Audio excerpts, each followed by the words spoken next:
हाँ, एक क्वेश्चन है जो बिहार बोर्ड में 2012 में भी आया हुआ है, 2018 में भी आया हुआ है। ठीक है, केन शुगर, ठीक है, केन शुगर जिसका अनुभार कितना होता है, केन शुगर एक तरह का होता है। ठीक है, वही ये चीनी का सूत्र भी मान लीजिए, केन शुगर का चीनी का सूत्र भी होता है।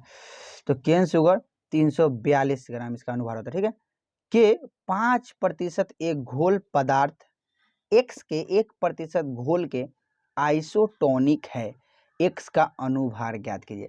अब आइसोटोनिक क्या होता है, क्वेश्चन कुछ अजीब अटपटा सा क्वेश्चन लग रहा होगा, लेकिन आइसोटोनिक जिसको हिंदी बोलते हैं समप्रासी विलयन, क्या बोलते हैं, समप्रासी विलयन। तो समप्रासी विलयन क्या बोलता है, वैसा विलयन जिसका वैसा दो विलयन जिसका आपस में क्या हो, प्रासंगिक दाब बराबर हो जाता है, वो आपस में क्या कहलाता है, समप्रासलिक विलयन कहलाते हैं। चलिए एक विलयन, आपको दो विलयन दे दिया हुआ है, एक विलियन 1 है, ठीक है, एक विलियन क्या है, एक विलियन आपको 2 विलियन दे दिया हुआ है, ये विलियन तो ये विलियन 1 है, ये विलियन 2 है। और इस विलियन में आपको केन शुगर है, क्या है, केन शुगर है, और केन शुगर कितना है, 5% है। और एक घोल में एक दूसरे में एक्स कोई पदार्थ है, ठीक है, और इस क्या है वो 1% घोल है। ठीक है, ठीक है, तो आपको केन शुगर इसका आपको दे दिया हुआ है, इसको मान लीजिए केन शुगर का इसका आणविक द्रव्यमान मान लीजिए M1 और इसका दिया गया द्रव्यमान मान लीजिए W1।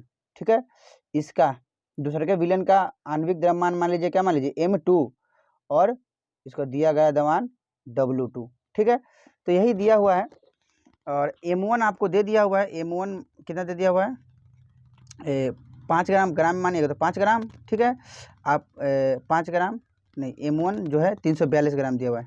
देखिए M1 आणविक द्रव्यमान कितना दे दिया हुआ है, 342 ग्राम।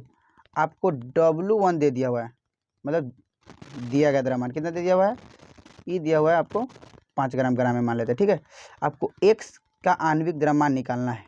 ठीक है, X का आणविक द्रव्यमान M2 आपको क्या करना है, फाइंड करना है कितना होगा, और आपको दूसरे के विलयन का भी आपको दिया गया द्रव्यमान है कितना है, 1 ग्राम। ठीक है, तो आपको आइसोटोनिक विलयन, जो आइसोटोनिक समप्रासी विलयन होता है उसका होता है क्या, फॉर्मूला होता है M1 इंटू WB मतलब W2, M1 into W2 equal to, ठीक है, M2 इंटू W1। ठीक है, मतलब आणविक का पहला विलयन का आणविक द्रव्यमान, उसके बाद दूसरे के विलयन का दिया गया द्रव्यमान इक्वल टू दूसरे के विलयन का आणविक द्रव्यमान पहले विलयन के दिया गया द्रव्यमान। आपको M1 दिया हुआ है, कितना दिया हुआ है, 342 दिया हुआ है। ठीक है, इंटू W2 आपको दे दिया हुआ है 1 इक्वल टू M2 आपको कितना दिया हुआ है, देखिए M2 तो निकालना ही है, M2 क्या है, x मान लेती है, और इंटू क्या जगह, इंटू W1 कितना है, W1 देखे तो 5, तो आपको कितना जगह, x 342 इक्वल टू 5x, तो यहाँ से x इक्वल टू कितना आ जाएगा, 342 अपॉन में 5, इसको मल्टीप्लाई कीजिएगा, काटिएगा। ठीक है, यहाँ से देख लीजिए, यहाँ नहीं दिख रहा होगा तो यहाँ पे देखिए कितना होगा, 342 इंटू 5x आया। ठीक है, 342 इक्वल टू 5x, तो यहाँ से x इक्वल टू क्या आ जाएगा, 342 अपॉन में 5। ठीक है, इसको काटिएगा, जो अप्रॉक्स जो आंसर आएगा 68.4।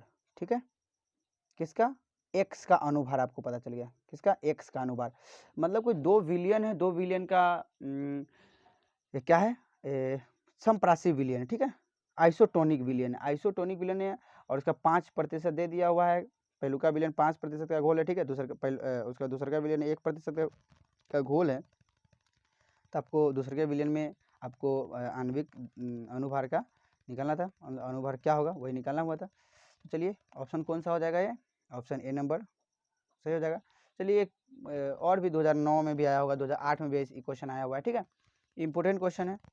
चलिए इस वीडियो में इतना ही तक रहने देते हैं।